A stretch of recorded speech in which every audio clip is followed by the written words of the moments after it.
All right, so week 4, day 2. The portion of the workout that I want to focus on is found inside of the practice piece, and that is going to be holding a brace while moving, right? So we talk a lot about how to find a brace position, how to progress in a brace position, and something now for you guys to start to key into is holding the brace throughout movement.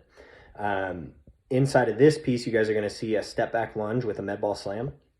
So the athletes are going to take a step back, they'll drop the knee down, and then they're going to do a slam with a med ball, receiving the med ball again, and then standing to an upright position.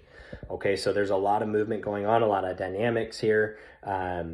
We want to see that the spine is held in a neutral position throughout. So what we would like to see is a stacked position from the top. That's where the brace should be found.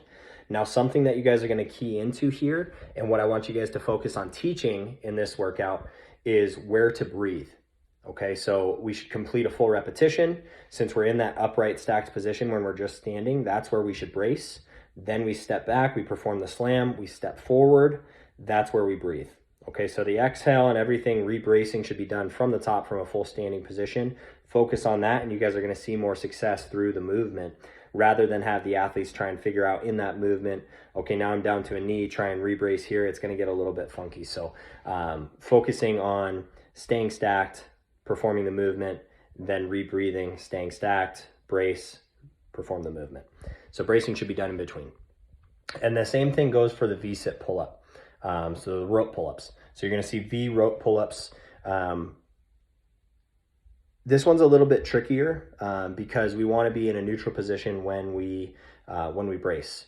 So from the L-sit position where the legs are just flat on the ground and we're extended up overhead, right? We have a nice neutral position to the back. That's where we should brace.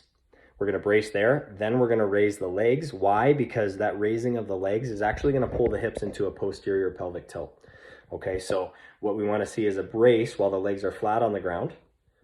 Raise the legs. Then we wanna see the downward movement of the shoulder, a nice solid pull, and then the legs lower, and then a rebreathe. Okay, so focus on the breathing.